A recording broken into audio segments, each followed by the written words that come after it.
कुरिन्थियों को लिखी हुई दूसरी पत्री 12वां अध्याय। और वहां लिखा है, यद्यपि घमंड करना तो मेरे लिए ठीक नहीं, तो भी करना पड़ता है। सो मैं प्रभु के दिए हुए दर्शनों और प्रकाशों की चर्चा करूंगा। मैं मसीह में एक मनुष्य को जानता हूं जो 14 वर्ष पहले न जाने देह सहित न जाने देह रहित परमेश्वर ही जानता है तीसरे स्वर्ग तक उठा लिया गया। मैंने प्रचारकों को पौलुस के देह रहित अनुभव पर प्रचार करते सुना है, और वे कहते हैं और उसने देह त्याग का यह अनुभव किया है। यह रुचिकर बात है कि उन्हें इसका ज्ञान है, जबकि पौलुस खुद कहता है मुझे ज्ञान नहीं। यदि आप 14 वर्ष पीछे जाएं तो आप पहुंचते हैं लुस्त्रा में, जहां पौलुस का पथरवाह हुआ था, और संभव है पौलुस इसी अनुभव की बात करता है। आपको याद है, लुस्त्रा में उन्होंने उसको पथरवाह किया था और उसे मृतक समझकर बाहर खींच कर ले गए थे। वहां उसके मित्र उसके चारों ओर खड़े होकर रो रहे थे। वे सोच रहे थे, बेचारा पौलुस आखिर वही हुआ, उसका पार्थिव शरीर यहां पड़ा है। और पथरवाह करने वाले ये सोचकर घर लौट गए कि हमने उसे मार दिया, उससे हमने पीछा छुड़ा लिया। उसके मित्र वहां खड़े रो रहे थे। तब अचानक ही पौलुस की आंखें खुलती हैं और वह खड़ा होकर कहता है, चलो प्रचार करने चले। अरे पौलुस, तू पागल हो गया क्या? यही संभव है कि पौलुस सचमुच मर गया था और उस समय उसकी आत्मा स्वर्ग पहुंचाई गई, और हो सकता है कि यहां वह उसी अनुभव का उल्लेख कर रहा है जो 14 वर्ष पहले का है। उसने लिखा, लगभग 14 वर्ष पहले, यानी कि इस पत्री के लिखे जाने के 14 वर्ष पहले, मैं एक ऐसे व्यक्ति को जानता हूं जो देह सहित या देह रहित मैं नहीं जानता, अर्थात मैं नहीं जानता कि सचमुच मैं गया था या जीवित था। हो सकता है मैं मर गया था और मैंने देह त्याग का अनुभव प्राप्त किया हो, परंतु यह निश्चय ही मैं जानता हूं कि मेरी आत्मा स्वर्ग गई थी। मैं नहीं जानता था कि मैं जीवित हूं या नहीं। ये एक रोचक विषय है कि पौलुस को खुद नहीं पता था कि वह जीवित था या मर चुका, परंतु उसे यह तो पक्का पता था कि उसकी आत्मा स्वर्ग में थी और चेतनावस्था में थी, उस महिमा को देख रही थी जो वहां की है। जो महिमा की बातें उसने सुनी थी, उनको दोहराना उसके लिए अपराध था। इसका अर्थ यह हुआ कि आत्मा मरणोपरांत तुरंत ही चेतन अवस्था में स्वर्ग में चली जाती है। पौलुस कहता है कि वह नहीं जानता कि वह जीवित था या मरा हुआ। कहने का अर्थ यह हुआ कि यदि मृत्यु निद्रा की अवस्था है तो पौलुस निश्चय ही यह कहता कि उसने एक दर्शन देखा, या फिर वो कहता कि वह मरा नहीं था और एक घटना को उससे ध्यान था। उसके कथन पर ध्यान दीजिए कि वह कहता है, मैं नहीं जानता कि मैं जीवित था या मरा हुआ, परंतु जो मैं जानता हूं वो यह है कि मैं तीसरे स्वर्ग पर उठाया गया था। मैं एक ऐसे मनुष्य को जानता हूं, न जाने देह सहित न जाने देह रहित परमेश्वर ही जानता है कि स्वर्ग लोक पर उठा लिया गया, और ऐसी बातें सुनी जो कहने की नहीं और जिनका मुंह पर लाना मनुष्य को उचित नहीं। आपको यह ध्यान होगा कि यीशु ने उसके दाहिनी ओर वाले अपराधी से कहा था, आज ही तू मेरे साथ स्वर्ग में होगा, कि स्वर्ग लोक पर उठा लिया गया और ऐसी बातें सुनी जो कहने की नहीं और जिनका मुंह पर लाना मनुष्य को उचित नहीं। इसका शाब्दिक अर्थ हुआ, वर्णन करना अपराध है, क्योंकि उसके उपयुक्त शब्द ही नहीं है। मैंने एक बार एक लड़की के बारे में पढ़ा जो अंधी थी, परंतु उसका अंधापन दूर किया जा सकता था। एक माने हुए डॉक्टर ने उसकी आंख के कई ऑपरेशन किए, और जब पट्टियां खोलने का समय आया तब उन्होंने एक एक करके पट्टियां खोलना शुरू की कि उसकी आंखों में प्रकाश प्रवेश करे, और इस प्रकार उन्होंने आखिरी पट्टी भी खोल दी और वो बच्ची अपनी माता की गोद में बैठी थी। उसने चारों ओर निगाह डाली। अब वो अपनी माता का चेहरा, डॉक्टर का चेहरा और कमरे को पहली बार देखने में सक्षम थी, और वो भी पहली बार वो अपनी माता की गोद से उतरी और खिड़की तक गई। उसने खिड़की से बाहर देखा, नीला आकाश, हरी घास, फूल, पेड़ तथा बच्चों को खेलते देखा। वह दौड़ कर आई और अपनी माता की बाहों में सिर रखकर रोने लगी। उसकी माता ने पूछा, क्या हुआ? ओ माँ, आपने मुझे पहले क्यों नहीं बताया कि दुनिया ऐसी सुंदर है? मेरी जान, उसकी मां ने जवाब दिया, मैंने बहुत कोशिश की, परंतु तू इन रंगों को, बादलों को, आसमान का वर्णन तुम्हारे लिए शब्दों में करना मेरे लिए बहुत कठिन काम था। मैंने तो अपनी ओर से पूरी कोशिश की थी। जब हम स्वर्ग में होंगे तब हम भी पौलुस के पास जाकर कहेंगे, पौलुस, तुम यहाँ आ चुके थे, तो तुमने हमें क्यों नहीं बताया कि स्वर्ग ऐसी सुंदर जगह है? वह हमसे कहेगा, मैंने तुमसे कहा था कि शब्दों में इस महिमा का वर्णन करना अपराध ही होगा। ये हमारी स्वर्ग के विषय में गलत धारणा या विश्वास की कमी के कारण है, क्योंकि हम विश्वासियों की मृत्यु पर शोक करते हैं। कैसी दुख की बात है कि उसकी पूरी जिंदगी भी वो जी नहीं पाया, बेचारा जल्दी चला गया, हम ऐसी बातें कहते हैं। यदि आप स्वर्ग को अर्थात स्वर्ग की महिमा को समक्ष कर पाएंगे तो आप मरे हुओं के नहीं परंतु अपने लिए रोएंगे कि आप पीछे रह गए। मरे हुओं के लिए रोना तो बड़ी मूर्खता है। तीसरे स्वर्ग तक उठाया गया और वहां की बातों को सुना, उन्हें जुबान पर लाना गुनाह है। ऐसे मनुष्य पर मैं घमंड करूंगा, परंतु अपनी दुर्बलताओं को छोड़ अपने आप पर घमंड न करूंगा। यदि मैं घमंड करना चाहूं भी तो मूर्ख न ठहरूंगा, क्योंकि मैं सत्य ही रहूंगा। परंतु मैं ऐसा नहीं करता जिससे कि कोई भी जैसा मुझसे देखता या मुझसे सुनता है उससे बढ़कर न समझे। मैं नहीं चाहता कि आप मुझे कुछ बढ़ चढ़ कर सोचें, और मैं यह भी नहीं चाहता कि मैं भी अपने आप को कुछ हूं यह समझूं, क्योंकि परमेश्वर ने मेरे जीवन में सब बातें की हैं। पौलुस अपने आप को उनकी आंखों में चढ़ाना नहीं चाहता था। वह अपने पद की रक्षा कर रहा था, क्योंकि जिस सत्य को वो सुना रहा था उसकी चुनौती दी जा रही थी, और यही एकमात्र कारण है कि वह उन्हें ये बातें बता रहा है, क्योंकि सत्य खतरे में था। परंतु उसने कहा, मैं तुम्हें बताता हूं मैं किस बात में महिमा पाता हूं, मैं अपनी दुर्बलता में महिमा पाता हूं। 7वीं आयत में, प्रकाशनों की अधिकता के कारण मैं घमंड न करूं, इसलिए मेरी देह में एक कांटा चुभाया गया है, अर्थात शैतान का एक दूत कि वह मुझे दुख दे और घमंड करने से रोके रहे। अब यहां पौलुस अपने देह में एक कांटे का जिक्र करता है। यह एक यूनानी शब्द है, खूंटी। जब खनाबदोश अपने तंबू गाड़ते हैं, यह स्त्रियों का काम है जो पुरुषों को नहीं आता। वे अच्छी कॉफी तो बना सकते हैं, परंतु वे तंबू गाड़ना नहीं जानते, क्योंकि यह स्त्रियों का काम है। वे ही तंबू उतारती हैं, तंबू ले जाती हैं और फिर गाड़ती हैं। पुरुषों को तो बस निर्धारण करना होता था कि कब चलेंगे या कब रुकेंगे। यह उसका काम था कि हरी घास कहाँ है उसको खोज निकाले, और वे निर्धारित करते थे कि कहाँ तंबू लगाया जाएगा। परंतु ये स्त्रियों का काम था कि वे जंगल की हवाओं से बचाने के लिए 18 इंच लंबी इन खूंटियों को लेकर जमीन में गाड़ते थे, ताकि रेगिस्तान की तेज हवाओं का वे मुकाबला कर सके। पौलुस कहता है कि वह तंबू का खूंटा मेरी देह में है, कांटा नहीं, थोड़ी बेचैनी नहीं, यह तो बड़ी चीज है जो मुझे दी गई है। रुचिकर कथन। मुझे पूरा विश्वास है कि जब पौलुस प्रार्थना कर रहा था कि वह दूर की जाए, वह नहीं जानता था कि वह उसे दी गई थी। यह तो उसे प्रार्थना में मालूम हुआ था, उसकी देह में कांटा या जो भी था, और परमेश्वर हमें यह नहीं बताता कि वह क्या है।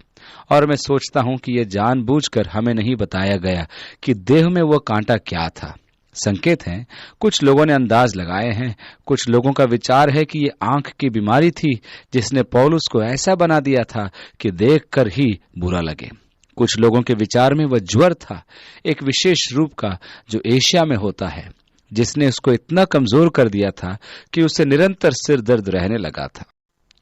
कईयों के कई अनुमान हैं, परंतु हम इसके विषय नहीं जानते, क्योंकि पवित्र शास्त्र इसके विषय खामोश है, इसलिए केवल अंदाज ही लगा सकते हैं। तो यदि पवित्र शास्त्र खामोश है तो अच्छा होगा कि आप भी खामोश रहें। मेरा विश्वास है कि परमेश्वर ने जानबूझकर हमें नहीं बताया कि उसकी देह में यह कांटा क्या था, क्योंकि यदि हमारे कभी शरीर में वह कष्ट होता तो हम उसे पौलुस से और उसके अनुभव से जोड़ने लगते। यदि आप जानते हैं कि वह क्या था तो हम कहते हैं यह तो पौलुस है, मेरा भिन्न है। पर सत्य तो यह है कि हम नहीं जानते, इसलिए हम सब उससे जुड़ सकते हैं, क्योंकि यह कोई परेशान करने वाली चीज थी, पीड़ादायक। वह एक कमजोरी थी, वह उसे कमजोरी बताता है। तो यह शैतान का दूत था जो उसे परेशान कर रहा था, परंतु पौलुस ने पाया कि यह उसे दिया गया था। दूसरे शब्दों में, उसने पाया कि यह एक दिव्य उद्देश्य के लिए था। यह वह था जिसे परमेश्वर ने उसके जीवन में आने दिया। 8वीं आयत में, मैंने इसके विषय में प्रभु से 3 बार प्रार्थना की, यह मुझसे दूर हो जाए। पौलुस ने कहा, 3 बार मैंने विनती की कि परमेश्वर इसे दूर करे। प्रभु से मांगा कि उस चीज को दूर करे जो परमेश्वर ने आने दी कि वो मुझसे दूर हो। और उसने मुझे कहा, मेरा अनुग्रह तेरे लिए पर्याप्त है, क्योंकि मेरा सामर्थ निर्बलताओं में सिद्ध होता है। देह में उस कांटे के प्रति आत्मा ने उसे भिन्न समझ प्रदान की। जहां वह उससे छुटकारे के लिए प्रार्थना कर रहा था, वहां अब वह कहता है, मैं इसमें महिमा पाता हूं। 9वीं आयत में, अतः मैं सहर्ष अपनी निर्बलताओं पर घमंड करूंगा, जिससे कि मसीह का सामर्थ मुझ में निवास करे। क्योंकि परमेश्वर का बल मेरी निर्बलता में साबित होता है, तो मैं निर्बलता में घमंड करूंगा, जिससे कि मसीह का सामर्थ मुझ में निवास करे। 10वीं आयत में, इस कारण मैं मसीह के लिए निर्बलताओं, अपमानों, दुखों और कठिनाइयों में प्रसन्न हूं, क्योंकि जब मैं निर्बल होता हूं तभी सामर्थी होता हूं। क्यों? क्योंकि अब मैं परमेश्वर के सामर्थ का अनुभव करता हूं। अपनी देह में चुभते कांटे के प्रति पौलुस की यह प्रतिक्रिया थी। देखा आपने, परमेश्वर ने उसकी प्रार्थना का उत्तर नहीं दिया, क्योंकि परमेश्वर राजा है। परमेश्वर के लिए जरूरी नहीं कि वह आपकी प्रार्थना का उत्तर दे जैसे कि आप चाहते हैं या सोचते हैं। परमेश्वर का सोचना बिल्कुल अलग है, और वो हमारी छोटी इच्छाओं की पूर्ति करने वाला परमेश्वर या हमारी मांगों को पूरा करने वाला परमेश्वर ही नहीं है। मैं सृष्टि को नहीं चलाता। यदि मुझ में अच्छा ज्ञान है तो मैं अपने जीवन की कुंजी उसके हाथ में दे दूंगा। वह व्यक्ति मूर्ख है जो परमेश्वर को निर्देश देना चाहता है कि उसकी मांगें पूरी हों। मैं क्या जानता हूं? मेरे चारों ओर क्या हो रहा है, क्या मैं जानता हूं? मुझे तो तस्वीर का छोटा सा भाग दिखाई देता है। मेरे निर्णायक विचार इतने गलत होते हैं क्योंकि मुझे पूर्ण सत्य का ज्ञान नहीं होता, और जब मैं पूर्ण सत्य को जान लेता हूं तो मैं कहने और करने पर इतना लज्जित होता हूं कि देखो मैंने क्या किया। अब मुझे पूर्ण सत्य मिला तो मैंने सोचा कि उस व्यक्ति से मैंने क्या कह दिया था, और हम अपने किए हुए पर पछताने लगते हैं। कई बार हमारी प्रार्थनाओं से हम परमेश्वर के हाथ को मरोड़ने की कोशिश करते हैं और उसको विवश कर देना चाहते हैं। पौलुस ने प्रार्थना की, उसे उत्तर भी मिला, परंतु यह वह उत्तर नहीं था जिसकी वह आशा कर रहा था। यह सच है कि कई बार ऐसा होता है कि परमेश्वर हमें वह नहीं देता जो हम मांगते हैं, क्योंकि उसके पास हमारे लिए उससे बेहतर कुछ होता है। परमेश्वर के पास पौलुस के लिए एक बड़ा प्रकाशन था। पौलुस, जो भी हो, मेरा अनुग्रह तेरे लिए पर्याप्त है, और मैं तुझे पार लगाऊंगा। तेरी निर्बलता में मेरी सामर्थ्य सिद्ध होगी। अब देखिए, इस नए प्रकाशन ने पौलुस को उस कांटे के प्रति बिल्कुल नई समझ प्रदान कर दी। बड़बड़ाने और पीड़ित होने और यह कहने के बदले, हे प्रभु हटा ले, परमेश्वर इस बात को मुझसे दूर कर, वो कहता है, ठीक है, मैं इस कांटे पर गर्व करूंगा, क्योंकि इसके द्वारा मैं परमेश्वर के अधिक गहरे संबंध में आता हूं, जहां मैं अपने जीवन से उसके सामर्थ्य को पाता हूं, जहां मैंने पहले नहीं पाई थी। शैतान का एक दूत मुझे परेशान करता है, परंतु परमेश्वर ने उसे अपना उपकरण बना लिया ताकि परमेश्वर के सामर्थ्य का कार्य उसके जीवन में हो सके। अतः मुझे इस कमजोरी में आनंद आता है, क्योंकि जब मैं कमजोर होता हूं तो दरअसल मैं बलवंत होता हूं। प्रार्थना द्वारा पौलुस की समझ में व्यावहारिक परिवर्तन आया। प्रार्थना का यह सबसे बड़ा प्रभाव होता है, और प्रार्थना का सबसे बड़ा उत्तर हमें परिस्थिति से बाहर नहीं निकालता, परंतु परमेश्वर का पर्याप्त अनुग्रह हमें प्राप्त होता है कि मन में विजय का एहसास लेकर हम सामना करें। यह संसार के लिए कहीं अधिक बड़ी साक्षी होती है। यदि मैं इस परीक्षा में अपने मन में विजय की हर्षित आत्मा रखता हूं तो यह कहीं बड़ी गवाही होती है। आगे लिखा है, मैं मूर्ख बना, स्वयं तुम्ही ने मुझे विवश किया। वास्तव में तुम्हें तो मेरी प्रशंसा करनी चाहिए थी। तुम मुझे विवश कर रहे हो कि मैं अपनी प्रशंसा करूं, जबकि यह काम तो तुम्हें करना था। यद्यपि मैं कुछ भी नहीं, फिर भी उन महाप्रेरितों से क्या कम हूं? रुचिकर है ना? मैं उन महाप्रेरितों से किसी भी प्रकार से पीछे नहीं, परंतु मैं तो कुछ भी नहीं हूं। दोनों बातें। परमेश्वर हमें भी यह एहसास दिलाना चाहता है कि हम कुछ भी नहीं हैं, और जब आप सोचते हैं कि आप कुछ हैं तो आप अपने आप को धोखा देते हैं और एक खतरनाक परिस्थिति में होते हैं। जब आप सोचने लगते हैं कि आप कुछ हैं, तब परमेश्वर कहता है, पौलुस, तेरे लिए मेरा अनुग्रह पर्याप्त है। परमेश्वर जो भी आपके साथ करता है वह अपने अनुग्रह के आधार पर करता है, इसलिए नहीं कि आप इसके योग्य हैं, परंतु इसलिए कि वह प्रेमी कृपालु है। और इसलिए हम में से प्रत्येक जन परमेश्वर के पर्याप्त अनुग्रह का अनुभव कर सकता है, क्योंकि हम में से कोई भी इस योग्य नहीं है। इस प्रकार परमेश्वर को कार्य करने का अवसर मिलता है। सच्चे प्रेरित के लक्षण भी तुम्हारे मध्य में चिन्हों, आश्चर्य कर्मों और चमत्कारों के साथ बड़े धैर्य से प्रदर्शित किए गए। यहाँ पौलुस घोषणा करता है कि एक प्रेरित का वास्तविक चिन्ह है चमत्कार करना। उसकी सेवकाई में बहुत से चिन्ह, चमत्कार व आश्चर्य कर्म थे। उन दिनों में आप कह सकते हैं कि यह प्रमाण है, और इन प्रमाणों को देखकर आप कह सकते थे कि यह एक प्रेरित है। 13वीं आयत में, किस बात में तुम अन्य कलीसियाओं से तुच्छ समझे गए, सिवाय इसके कि मैं तुम पर भार न बना, मेरी इस भूल को क्षमा करो। तुम दूसरी कलीसियाओं से केवल एक ही बात में पीछे हो कि तुमने मुझे कोई पैसा नहीं दिया, मेरी इस गलती को क्षमा करना।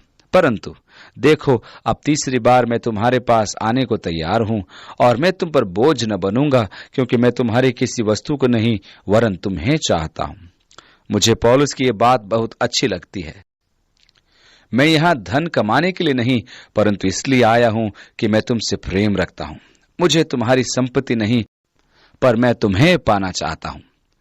आगे लिखा है, क्योंकि बच्चों का यह उत्तरदायित्व नहीं कि माता पिता के लिए धन बचाए रखें, परंतु माता पिता बच्चों के लिए बचाते हैं। क्या मुझे बच्चों से विरासत मिलेगी? विरासत तो उन्हें मुझसे मिलेगी, मुझे उनके लिए जोड़ना है। मुझे उनसे यह नहीं कहना है, बेटा इस सप्ताह मुझे कुछ सहायता चाहिए, क्या तुम अपने बूढ़े पिता की कुछ मदद कर सकते हो? लेकिन मेरे बच्चे तो इतने अच्छे हैं, वे वचन का पूरा पूरा पालन करते हैं। वे बड़े होने के बाद भी मेरे पास अब भी आकर कहते हैं, पापा क्या आप मेरी मदद कर सकते हैं? ऐसा ही होना चाहिए, और मुझे ये बहुत अच्छा लगता है। 15वीं आयत में, मैं बड़े हर्ष से तुम्हारी आत्माओं के लिए खर्च करूंगा और खर्च हो जाऊंगा। उनके प्रति पौलुस का यह व्यवहार मुझे बहुत अच्छा लगता है। मुझे वह सब नहीं चाहिए जो तुम्हारे पास है, मैं केवल तुम्हें चाहता हूं। मैं तुम्हारे लिए काम में आना और समाप्त हो जाना चाहता हूं। एक पिता समान मैं तुम्हारे लिए करना चाहता हूं। तुम्हें मेरे लिए कुछ जमा करने की आवश्यकता नहीं, मैं खुशी से खर्च करूंगा और खर्च हो जाऊंगा। और 15 से आगे लिखा है, क्या जितना बढ़कर मैं तुमसे प्रेम रखता हूं, उतना ही घटकर तुम मुझसे प्रेम रखोगे? ऐसा हो सकता है कि मैंने तुम पर बोझ नहीं डाला, परंतु चतुराई से तुम्हें धोखा देकर फंसा लिया। भला जिन्हें मैंने तुम्हारे पास भेजा, क्या उनमें से किसी के द्वारा मैंने छल करके तुमसे कुछ ले लिया? मैंने तीतुस को समझाकर उसके साथ उस भाई को भेजा, तो क्या तीतुस ने छल करके तुमसे कुछ लिया? क्या हम एक ही आत्मा के चलाए न चले? क्या एक ही लीक पर न चले? तुम अभी तक समझ रहे होंगे कि हम तुम्हारे सामने प्रत्युत्तर दे रहे हैं। हम तो परमेश्वर को उपस्थित जानकर मसीह में बोलते हैं, और हे प्रियो, सब बातें तुम्हारी उन्नति ही के लिए कहते हैं। हम उपलब्ध हैं, और हमारे मन की इच्छा है कि तुम्हारा निर्माण हो। हमारा एकमात्र उद्देश्य है कि तुम्हारा निर्माण हो। सेवकाई का एक दर्शन है जो अति महत्वपूर्ण है। बहुत लोग उसे समझ नहीं पाते। ऐसे लोग संसार भर में घूमते हैं और कलीसियाओं की जागृति के रहस्य को ढूंढते हैं, और एक रहस्य को जानकर वे अपने कलीसिया में आकर वैसा ही करना चाहते हैं। वे 1-2 आराधना सभाओं में बैठते हैं और हमारे भाई को पकड़कर पूछते हैं, तुम्हारे भेद क्या है? और वो कहता है, कोई भेद नहीं। अरे नहीं, तुम बता सकते हो। और यद्यपि यहाँ कुछ भेद है जो लोग पकड़ नहीं पाते, परंतु पौलुस यहाँ बताता है, बहुत सी सेवकाइयां चल रही हैं जिनका उद्देश्य स्वयं सेवा करना है। बहुत से रेडियो कार्यक्रम सेवा पाने के लिए चल रहे हैं, और वे कहते हैं, मित्रों हम चाहते हैं कि इस सप्ताह आप हमें पत्र लिखें, और पत्र लिखते समय हमें धनराशि भेजना न भूलें, क्योंकि आप ऐसा न करोगे तो हमको इस कार्यक्रम को बंद करना पड़ेगा। पौलुस की सेवकाई ऐसी नहीं थी। पौलुस का एकमात्र उद्देश्य था लोगों की सेवा करना, उनसे लेना नहीं अपितु देना। तो इसी दर्शन पर हमने अपनी कलीसिया की आधार रखी, लोगों को देना, लोगों की सेवा करना, न कि लोगों के द्वारा सेवा प्राप्त करना। और इसलिए आपसे कभी देने को हम नहीं कहते। यदि आपकी इच्छा हो तो देने का हम आपको अवसर देते हैं, और हम कहते हैं जमा करने वाले आएंगे और लेंगे, परंतु हम ये नहीं कहते, मित्रों हमें इतनी धनराशि आपसे चाहिए इत्यादि। हमारी सेवकाई के पीछे भी पौलुस के समान यही दर्शन है कि हम आपका निर्माण कर सके। 20वीं आयत में, जब मैं तुम्हारे पास आऊं तो मुझे डर है। पौलुस कहता है कि जैसा मैं चाहता हूं कहीं तुम्हें वैसा न पाऊं। मैं तीसरी बार तुम्हारे पास आता हूं और मुझे डर है कि मैं तुम्हें वैसा नहीं पाऊंगा जैसा चाहता हूं। और आगे लिखा है, और मैं वैसा न पाया जाऊं जैसा तुम चाहते हो, और ऐसा न हो कि तुम में कलह, ईर्ष्या, क्रोध, झगड़े, निंदा, बकवाद, अहंकार और उपद्रव पाऊं। मुझे भय है कहीं ऐसा न हो कि जब मैं फिर आऊं तो मेरा परमेश्वर मुझे तुम्हारे सामने दीन करे और मैं उन बहुतों के लिए शोर करूं जिन्होंने पिछले दिनों में पाप किया और अपने को दैहिक अशुद्धता, अनैतिक काम और कामुकता से पश्चाताप नहीं किया। पौलुस कह रहा है, मुझे डर है कि जब मैं आऊं और यदि सब कुछ ठीक न किया गया हो तो मैं तुम्हारे लिए शोक करूंगा, क्योंकि परमेश्वर तुम में से कुछ को मिटाने पर है। दरअसल वह जो कह रहा है वह यह है कि उनमें से कुछ हनन्याह और सफीरा के समान है। आपको याद है परमेश्वर ने उनको कैसे मारा था, और पौलुस कुरिन्थियों को चेतावनी दे रहा है, यदि तुम अपने कार्यों को ठीक नहीं करते तो मुझे डर है कि तुम्हारे दफन पर मुझे खड़ा होना पड़ेगा, क्योंकि परमेश्वर का आत्मा जो मेरी सेवकाई में, वो मेरे जीवन में काम कर रहा है। कहीं ऐसा ना हो कि वह कठोरता से व्यवहार करे और तुम में से कुछ लोग मर जाएं। कुछ वर्ष पहले हमारे प्रधान अगुवे ने चाहा कि मैं एक बड़ी कलीसिया का पादरी बन जाऊं। उसके लिए हम सब हिचकिचा रहे थे। वो बड़ा चर्च था, परंतु वहां के पास्टर जिन्होंने उस चर्च की स्थापना की थी वह कुछ नैतिक दुराचारों में फंस गए थे और उन्होंने अपना पद छोड़ दिया था। लोग टूट गए और हमारा अगुवा चाहता था कि मैं वहां जाऊं और चर्च को संभालूं और सब कुछ ठीक ठाक करूं। तो हमारे अगुवे ने जाकर चर्च में बात की और फिर चर्च को पास्टर चुनने के लिए मत डालने को कहा। मैंने अपने अगुवे से कहा कि मुझे उस सेवा में रुचि नहीं। मेरा छोटा चर्च है, परंतु जहां मैं हूं वहां मैं उन लोगों की सेवकाई खुशी से करता हूं। तो अभी अपने हृदय में महसूस किया कि परमेश्वर मुझे वहां जाने के लिए कह रहा था। वह सचमुच परमेश्वर की इच्छा थी, परंतु मैं उससे लड़ना नहीं चाह रहा था, क्योंकि मुझे उस क्षेत्र की चिंता नहीं थी। न मैं वहां रहना चाहता था, क्योंकि मैं जहां से था मुझे वहीं अच्छा लग रहा था। तो उस चर्च के सदस्य सभा करके मत डालने को थे।